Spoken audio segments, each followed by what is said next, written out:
Salut les amis, c'est Baba Vert et Miley Doo, Mycelium. On est garé là et on a loué une petite maison au Portugal, dans les montagnes du Portugal. Donc on a une super belle vue. Et je vais te la présenter, je vais te faire tout le tour du propriétaire parce qu'elle vaut vraiment le coup, elle est super intéressante.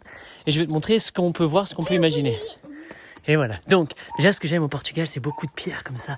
T'imagines, tout a été fait à la main, a été placé. Il y en a, ils s'amusent même à faire des dessins, différentes colorations. Enfin bref, c'est assez hallucinant. Je suis content que ce soit pas mon job. J'ai autre chose. Donc, là, on arrive sur la propriété. Donc, on loue ça sur Airbnb. On fait ça assez régulièrement. Oh, regarde la vue. Attends, d'abord, regarde la vue. Regarde la vue. Qu'est-ce que c'est cool. Petit village tout perdu en haut de la montagne. On a galéré pour monter. Si tu as suivi les aventures sur Instagram, tu verras qu'on a failli pas réussir à arriver là-haut. La petite barrière. Voilà. Vas-y, rentre maman. Ça s'appelle ça. Voilà. Naka. Bon, j'ai d'entrée de jeu. Salut toi, qu'est-ce que c'est? Ça, tu sais ce que c'est? Ça, c'est du romarin. C'est une particularité de romarin. J'adore comment elle fait. On dirait vraiment des petites rastas. Un truc assez cool, particulier. C'est beau. Et je vais te montrer, mais il y en a près de la porte. Ce que je fais toujours, moi, je viens et je frotte mon visage dessus, dedans. C'est mon parfum du quotidien. Là, hier soir, je me suis baladé et j'ai vu une petite surprise. Et je voudrais te partager une petite surprise. Regarde ça. Oh, qu'est-ce que c'est beau. Ils sont magnifiques. Amanita muscaria, plante chamanique, très toxique, donc ne va pas t'amuser à la prendre, sauf si tu sais la prendre et la consommer. Donc voilà, bref, petite entrée assez sympathique. Bon, les pelouses bien tondues, mais tu vas voir ce qui est intéressant. Alors ça, je sais pas, on dirait un truc à blé ou à maïs ou pour stocker les grains. En tout cas, c'est beau. Ce qui est intéressant, c'est qu'il y a plein de petits arbres fruitiers. Ils sont pas immenses, mais ils produisent assez sympathiquement. Donc c'est cool. Il y a des géants kiwis. Il y a des kiwis, mais ça, on va vous montrer ça après. Il commence à pleuvoir, donc je vais essayer de me dépêcher.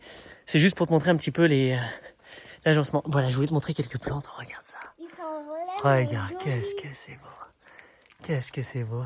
Il y a une autre couleur là aussi. Alors, je crois que c'est des fuchsias, hein, je suis pas sûr, tu peux confirmer dans un commentaire si tu as envie. Bref, absolument magnifique. Ça, c'est la maison de la propriétaire. Donc, c'est une maison un petit peu plus grande et elle a transformé une sorte de grenier-grange là-haut en petit appartement. Donc, elle loue sur Airbnb. Je vais prendre le... Ouais, vas-y. C'est là-bas où on vit, c'est juste la porte, elle est fermée parce que il a dû pleuvoir maintenant. Il va pleuvoir maintenant, donc la porte elle est fermée. Mais j'espère qu'elle est ouverte parce que mon but c'est de rentrer par cette maison.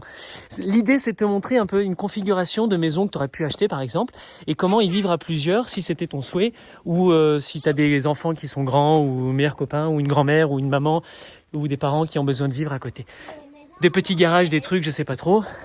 On va rentrer par là. Donc on loue cette pièce-là, cette partie-là. Tape bien les pieds, je vais te montrer, c'est cool. Ça doit faire... Par contre, Naka, désolé, tu vas pas pouvoir rentrer, là, t'es tout enlevé. Hop. Ça fait, je pense que ça fait 10-15 mètres au-dessus, 20 mètres carrés. Au total, 30-40 mètres carrés. Je te montre vite fait la chambre. C'est très simple, c'est sobre.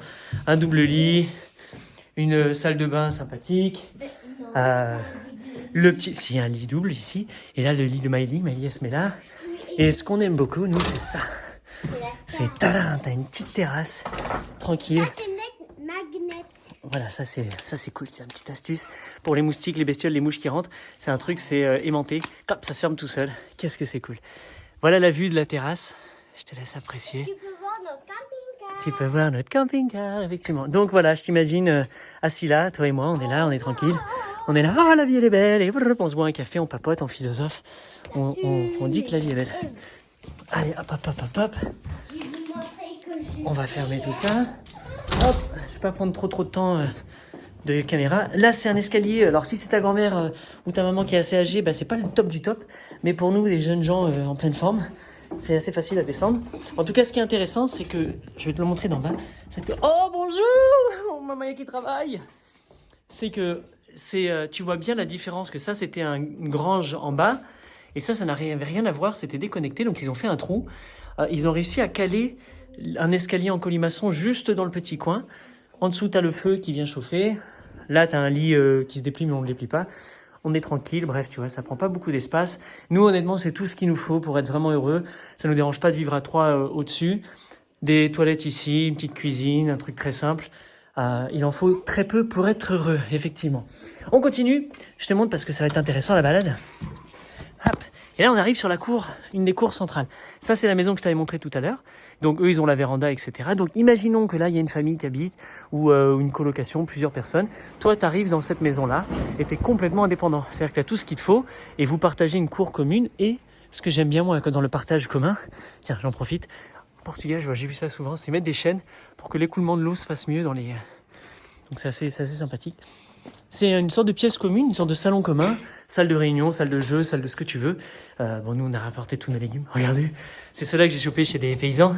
C'est les citrouilles, c'est là je prends les graines, les pastèques aussi. Et c'est quand je fais un kit de graines que je vais vous envoyer depuis le Portugal. Si ça t'intéresse, prends contact avec moi, je t'explique comment ça marche. T'as le truc, mais surtout voilà, ça c'est parfait. Je vais pas réussir. C'est un four à pain, absolument génial. Et ben t'es là, tu te fais tes soirées. Quand tu fais une fournée de pain pour tout le monde, les grosses soirées pizza, les soirées ce que tu veux. Assez sympathique. Ils ont trouvé un bel esthétique. C'est sobre, c'est propre, c'est cool, c'est bois, c'est j'adore. Donc cette maison, j'ai pas accès. Par contre, je vais te montrer d'autres trucs qui m'intéressent. C'est super bien jardiné, hein, donc cette dame là, qui est portugaise, je crois, elle doit vivre à Porto, donc dans la grande ville, et ça doit être sa maison de campagne, et elle l'a transformée pour son plaisir personnel, et à côté, elle le rentabilise vraiment sympathiquement, et donc je pense que ça lui paye tout ça, juste en le louant sur Airbnb, et c'est une petite dame locale qui s'appelle Maria, qui vient s'occuper, faire le ménage, faire l'accueil, faire le truc, donc à distance, elle a réussi à rentabiliser sa maison de retraite, sa maison de ses rêves. Il pleut beaucoup. Et le financer. Donc c'est une idée. Moi, je serais plus pour le transformer donc dans avoir soit un lieu de vie commun, soit utiliser ce lieu pour pouvoir faire des cours, pour pouvoir faire des ateliers, des trucs plus que comme un logement. Voilà. Donc là, je te montre ça, cette plante-là, je la connaissais pas, mais je la trouve magnifique. Mais là, tu vas kiffer si tu aimes bien les plantes. Est-ce que tu reconnais? Déjà, il y en a qui vont dire oui tout de suite. Il y en a qui vont dire non, pas du tout. Si tu reconnais, chouf. C'est quoi? C'est les kiwis. T'as vu la taille des kiwis? Ils sont bien gros, mais attends. C'est pas tout, parce que très peu de gens voient un actinidier, je sais plus comment ça s'appelle, mûr et qui donne. Donc voilà comment ça produit. Des grappes et des grappes et des grappes et des grappes et des grappes. Ouh, il commence à pleuvoir là. Ça part d'un tronc ici, il y en a un autre à peu près 2,50 m, il y en a un autre à 2,50 m, donc 3 pieds qui viennent, qui recouvrent, et ça te donne une abondance de kiwis, ce qui te crée une belle pergola protégée. Là, des belles figues, des grosses figues. Petite allée ici. Ce qui est cool, c'est que si tu remarques, il y a des patates qui sortent d'ici. Donc en fait, je pense qu'elle cultive aussi quelques patates le long de ses kiwitiers. J'arrive jamais à le dire le vrai nom. Cette plante qui revient. Donc c'est assez sympathique, c'est beau, et c'est celle-là qui me fascine. Elle déverse comme ça, elle dégueule, elle remplit, elle tombe. Elle est remplie de pareil toutes ces belles petites fleurs. Super sympathique. Donc je sais pas, je la connais pas, mais qu'est-ce que c'est beau, et ça fait des cascades de fleurs. Je vais pas continuer, sinon je vais tout tremper. Là, il y a des kakis, il y a des coings, il y a des pommes, donc il y a plein de petits arbres fruitiers.